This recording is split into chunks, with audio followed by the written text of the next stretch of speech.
السلام الغزالات ديالي، كنتمنى كلكم تكونوا بخير وعلى خير. اليوم ان شاء الله باذن الله غادي نشارك معكم هذه البسبوسه بريستيج كتجي رائعه يا البنات وخطيره لا في المنظر ولا حتى في المذاق.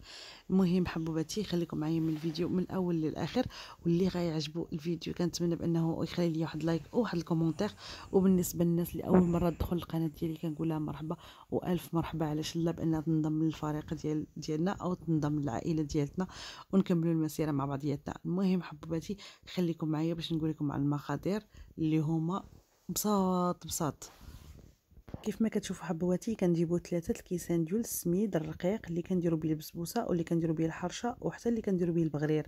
هذا السميد هذا يا البنات هو اللي كنديروا حنا 3 الكيسان هنا، نحطوهم في واحد تقريبا واحد الطنجره ولا واحد الكاسرونه اي حاجه ولا مقيله، نحطوها فوق النار مهيله وغادي نحطوها نخليوهم نبقاو نقلبوها يا البنات بحال هكا حتى كيتغير اللون ديالها. لان حنا هاد البسبوسه هادي غادي نديروها باللي هي السميد اللي هي محمره، يعني من قبل اللي هي كتكون مغيره اللون ديالها ما كتكونش، يعني كنحطوها فوق النار نخليوها نبقاو نقلبوها بحال هكا حتى كيتغير اللون ديالها. المهم كيف ما كتشوفوا معايا نتوما هنايا في الفيديو انا كلشي كنوريه لكم هنا بالتدقيق باش تشوفوا الشكل ديالها كيفاش غادي يكون. راه كيتغير اللون ديالها من بعد يا البنات، ما كتبقاش نفس اللون اللي هي فيه. كنجيبوا هنايا 3 ديال البيضات اللي كيكونوا اصلا برا الثلاجه، كيكونوا ضروري بدرجه حراره الغرفه. كنجيبوا 3 ديال البيضات، كنعملوا معاهم هنايا واحد الكاس الا ربع ديال السنيده. اللي عزيز عليه الحلاوه ممكن بانه يدير كاس ديال السنيده، انا هنا درت كاس الا ربع ديال السنيده. وغادي نضيف كاس الا ربع ديال الزيت، وغادي نضيف يا البنات كاس كامل ديال الحليب اللي هو غير يكون برا الثلاجه. وغادي نضيف كيف ما كتشوفوا هنايا واحد القبيصه ديال الملحه ضروريه وواحد الساشي ديال فاني. وغادي نخلط مزيان هاد المكونات كامله. في الاول غادي نخلطها هنايا تقريبا واحد ميم با يعني 5 ديال الدقائق. وعاد غادي نضيف السميده ديالتنا.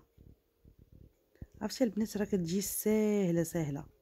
دابا انا هنايا كنكون خلطت بالميكسور مزيان، ومن بعد غادي نضيف دابا السميده اللي هي 3 ديال الكيسان. انا على البنات باش تعرفوا واحد الحاجه ضروري السميد على حسب القطر ديال المول اللي غادي ديروه لهاد سميتو ضروري، يعني خص يكون المول كبير ما يكونش المول صغير.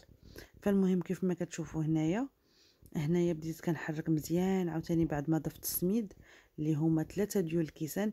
عرفتي هاد السميده البنات هذه اللي كتكون بحال هكايا اصلا هي محمره، عرفتي كتجي فيها خطيره واحد البنه ما نقولش لكم ملي كتجي في هاد البسبوسه هادي. فالمهم من بعد كنكون حيدت انا الميكسور صافي وغادي نجيب غير الطراب اليدوي ونكمل. كنضيف دابا يا البنات واحد 2 خمارات كيف ما كتشوفوا 2 خمارات، وغادي نحركها مزيان. وطبعا يا البنات هاد البسبوسه هادي انا غادي نضيف فيها مكسرات. هنايا غادي نضيف فيها الزبيب واحد 4 كاس ديال الزبيب، وغنضيف فيها تقريبا واحد 4 كاس ديال اللوز. ممكن بانكم نتوما تعوضوا اللوز باي حاجه، يعني ممكن يكون فول سوداني عادي اي حاجه عندكم ممكن ديروها. انا هذه غير يعني اضافات انا ضفتهم لهاد البسبوسه، او ممكن بانكم ما تضيفوا فيها حتى شي حاجه راه كتجي اصلا كتجي هي غزاله. كيف ما كتشوفوا الحبوبات ديالي هنايا كنضيف 4 كاس ديال الزبيب اللي انا مقطعه اصلا، وغادي نخلط مزيان. وعاد غادي نضيف اللي هي اي مكسرات عندك، يعني ممكن بانك تضيفي اللوز، ممكن تضيفي بانك تضيفي كاوكاو، يعني اي مكسرات عندك في البيت يعني ممكن تضيفيهم، او ممكن بانك ما تضيفي حتى شي حاجه يعني ماشي بالضروره. كيف ما كتشوفوا هنايا ضفت اللي هي 4 كاس ديال اللوز. هنايا راه بنات ما محمر ما والو، غير اللوز كيف ما هو شديته طحنته وضفته كيف ما كتشوفوا لهاد البسبوسه هادي. فالمهم غنبقى نخلط مزيان وغادي نوجد المول. طبعا كيف ما كتشوفوا هنايا من بعد ما دهنت المول انا بالزبده، وطبعا رشيته بشويه ديال السميد اللي هو اللي درنا به البسبوسه. فهنا غادي ننزل، هذا هو القوام اللي حنا كنحتاجو باننا نحصلوا عليه باش طبعا لهاد البسبوسه هذه ما خصيش يكون ثقيل بزاف وما خصيش يكون خفيف بزاف.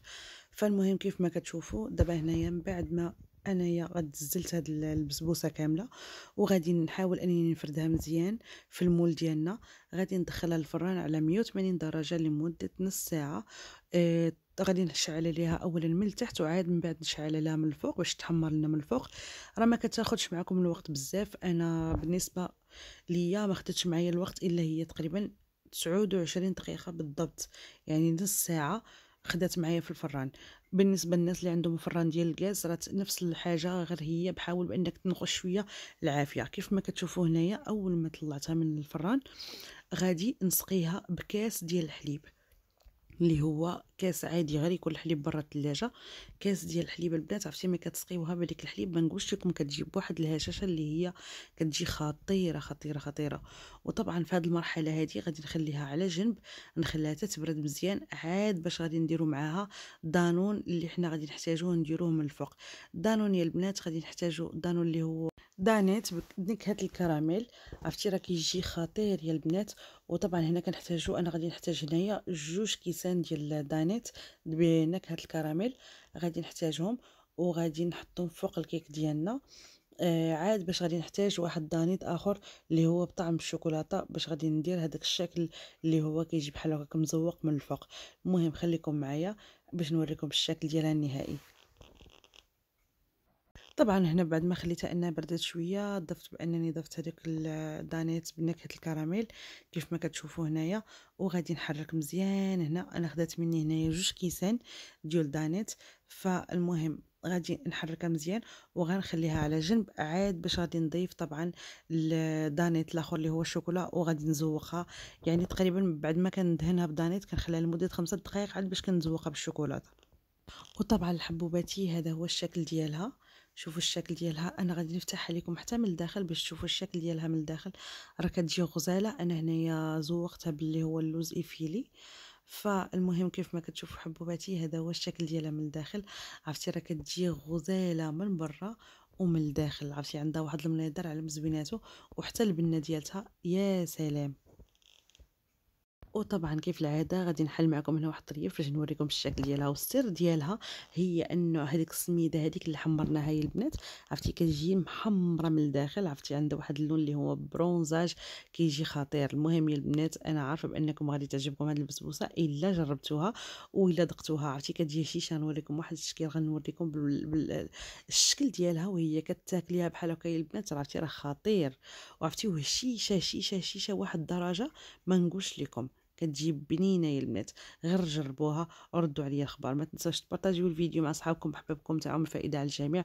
وخليت لكم الراحه، وللناس اللي كيشوفوا قناتي اول مره كنقول لهم انضموا للفريق باش تشجعونا القدام والقدام فضلا وليس امرا. خليت لكم الراحه مع منسي مروه، نشوفكم ان شاء الله في فيديو اخر.